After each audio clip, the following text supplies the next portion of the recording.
Hey everybody, this is PD from the Spinner Rack, and today, since we had the Snyder cut and it's a glowing success, everyone is bubbling about this. They're saying how great it is, how much better it is than the original Justice League, the theatrical cut, and the Wonder Woman 84. They're so happy about it. But let's unpack a little bit. Now, ultimately, in this version, we got to see a lot of Darkseid. We get to see a first early battle where Darkseid loses, and we also get to see um, Steppenwolf, basically throughout the fight, and then Darkseid shows up later, hinting that more to come, and also a dream sequence. Now, in my opinion, Darkseid himself comes from possibly a character that Jack Kirby had in the back of his mind way, way earlier than he came out in the 70s. Because in this book here, this Sky Masters book, there's a line in there that says, the dark side of the moon. It's a space term. Being obviously on the other side when the sun is on there, so he's on the dark side of the moon. And it's another cool shot of Darkseid. I always like to bring this one up because it's one of the few which it works out, this painting that Greg Dixon did of a Kirby drawing. So I think this is one of the few where it really melds together, works well. It's almost like something drawn by Eastman and Bisley. So yeah, we got this. We got an artist edition of Darkseid, one of his I'm pretty sure for the fans, the original fans in the 70s, one of Darkseid's biggest moments. And notice what he's doing? He's just chilling. He is a master plotter, master thinker, right? He's one of the darkest persons. Obviously there's a great darkness side, which they were hinting when they kept saying the darkness, that sort of stuff.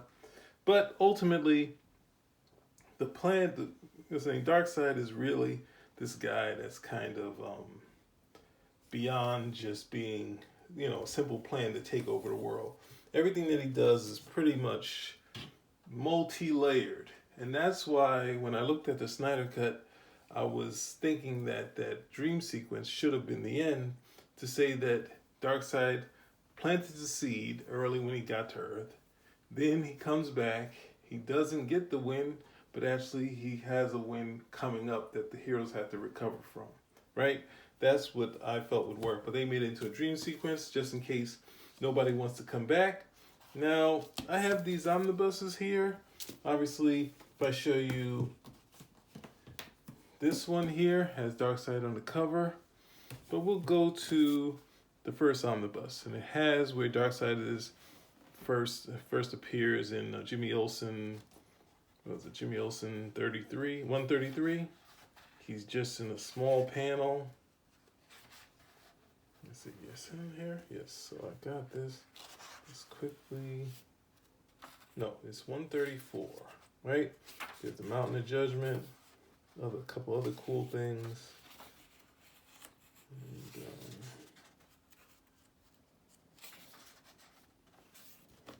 let's see, where's the stuff? Where's the cool stuff? Yes, and they color corrected this. So you see Darkseid here. It was originally color pale. Darkseid has plan is fail. I'll contact you soon. He has always his machinations is always vast and deep, and his plan is always never to he never stops at no loss. So I don't know what's it. I guess a loss is a victory delayed. Something Doctor Doom said. So yeah, we got Darkseid introduced here. We have this nice book here. We have some cool stuff in here. But since we introduced Darkseid here, the story that really gives you everything about Darkseid is the Pact. The Pact is in... Yes, okay. So in volume 3 of this has the Pact, right? And the Pact, since it might be easier to see than going to the black and white, I'm going to go to this color book, and it's New Gods number 7, right? If we look at this, we have someone we don't know because we haven't met him in the movies, right? We have Isaiah, the inheritor. Now we have Steppenwolf. There he is, guys. There's Steppenwolf. And this is why when everyone goes onto the graphics of Steppenwolf and all this other stuff, he only he appears later. I think probably in the reprints of the New Gods, but he's not that big a deal. So when everyone's flipping out about his graphics, I was like, it doesn't really bother me what his graphics are, because as you see in this story, he doesn't last that long. So yeah, it's only about Isaiah and his wife, Avia. And Steppenwolf, this is an actual attack that Darkseid planned. To go to Isaiah and go to New Genesis, attack Isaiah, and start this war. Right? So Steppenwolf comes and he gets into this battle with Isaiah, the inheritor. He's like one of the leaders of New Genesis. It's Apocalypse and New Genesis. New Genesis wasn't introduced in the movie, so it's going to be something some of you guys won't know. But they have this all-out war where they have this battle, right? Isaiah, even though he's a peaceful person, he musters up the strength to fight them. So now, Steppenwolf, we will see whose skull hangs in the exhibition. And this is sort of how, and this is some of the best writing for this period. Later, I think later on Captain America, he starts to get into a rhythm. But for this style of book, the grandeur that Kirby was bringing to it, it was a lot of fun. So it's like Steppenwolf and his demon raiders and that sort of thing. So they have this big fight right here. You see Steppenwolf hitting Isaiah coming on the gun. Then all of the people come in there.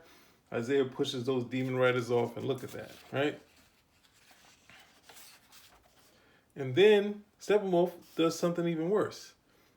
He basically kills. He kills Avia, and that pushes Isaiah beyond.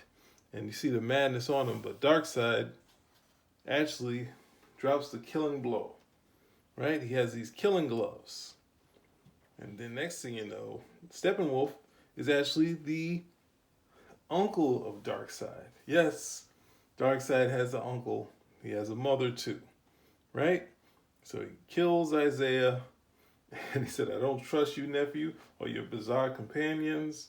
And the next thing you know, Darkseid says, hey, would you like to examine the body of noble Steppenwolf? And he says, there is no need. I know I'll find no signs of life. And next he talks about Darkseid being a plotter, clever and cunning, a plotter, right? But Isaiah is still alive, right? So then, this was the whole thing. He came to New Genesis, killed his wife, and this brought on this war between Apocalypse and New Genesis. This is the great war that happened. This is after Ragnarok. If you know the Norse god myth of Ragnarok, after Ragnarok, the worlds that came, the gods that came after them, they were two opposing worlds. It's Apocalypse and New Genesis. And at this point, they're in war. The peace-loving New Genesis starts to attack. They're dropping bombs. It's all classic, almost like World War II. All this stuff happens. But while this is happening, you see on Apocalypse, the the people there, the ruling class, are just eating. They're just eating while all this stuff is going on. And while, we see, a fire pit being created, the fire pits we see on there, we see that being created actually from the peace-loving people. And the next thing you know, we have it, and the next thing you know, that Steppenwolf says, you wanted this war, right? And then he said, and then at this point he's on to something else. Darkseid is still thinking and plotting. He's not even thinking about fighting, right? That's the best part. So then he's here, he's gonna get what we saw, the boom tube. No one explained the boom tube, all these great concepts. This is the backdrop of how he transports his people to different worlds, right? And we meet Darkseid's mother, we meet Metron, and at some point after we saw New Genesis attack Apocalypse, now Apocalypse attacks New Genesis, killing people. Steppenwolf is leading there, give no quarter, and the next thing you know, they're going, they're attacking.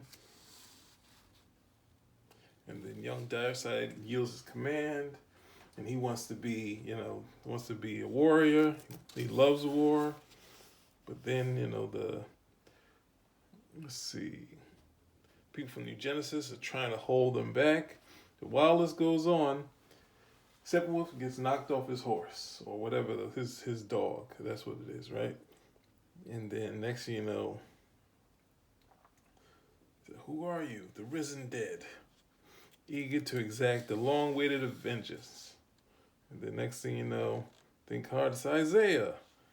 Darkseid didn't kill you, but I won't be cheated. You will never kill again, Steppenwolf. So see how quickly we lost Steppenwolf? This is why the first Justice League is just supposed to be a teaser for Darkseid. But at the same time, you think it's a victory, but it's not. Isaiah has been brought into the vicious cycle with New Apocalypse. The darker world, they've become as dark as them. And Isaiah's stuck in this conflict. He's like, he said, we're even worse than the old gods. They destroyed themselves. We destroy everything. This is Darkseid's war. I'm infected by Darkseid. To save New Genesis, I must find Isaiah. Where's Isaiah? Not the warrior, the general, but the true servant to those he leads. So that's an important part where the Darkseid side is ruling, and he wants to rule, to be servant to the people he leads. And that leads to Isaiah finding the source. Sounds familiar? I'm not getting into it. But then the war is ended. Darkseid's mother is gone. Darkseid is forced into this marriage by his mother. They have a child. But this will bring the new peace between Apocalypse and New Genesis. And they bring a son of Isaiah has been brought to Apocalypse, and then they would trade Darkseid's son. That the plan, there's a twofold plan, right? Darkseid's son is going to go there. He's obviously some sort of rabid kid that, you guys haven't met yet on the movies, but this is Orion. He's like a killer cat like his mother, and he's going crazy. So this is another plan. They can barely get him out of Apocalypse. So he's there ready to kill Isaiah. And he says, Father, so are you my father? Only if you wish me to be. I am High Father. And then, so the backup plan of, Orion killing him doesn't happen. And also, Darkseid also has another plan. They get this baby, and then of course, they're going to terrorize him so much that he leaves, and that will break the Pact, and then he'll be out there again. So, we got to see none of that stuff. But since I'm here and I got the artist edition, and I think I showed you this stuff before, but I didn't show you it via, let's see, I didn't show you the Pact via artist edition, right? But I was really surprised that this was in here. It is one of my favorites. You see Isaiah and Avia. You see Steppenwolf and his crew come. Steppenwolf throws that first blow. This is.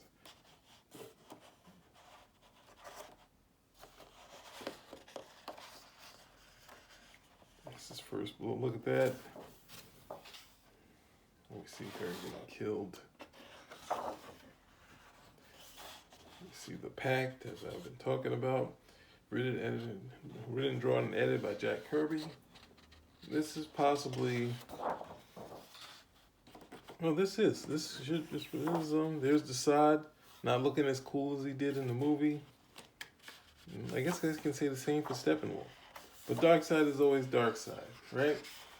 You can add some bells and whistles, but obviously Kirby did an amazing drawing.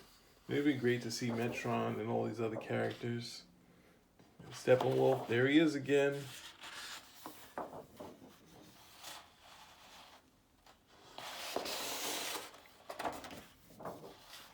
So, it would be interesting to see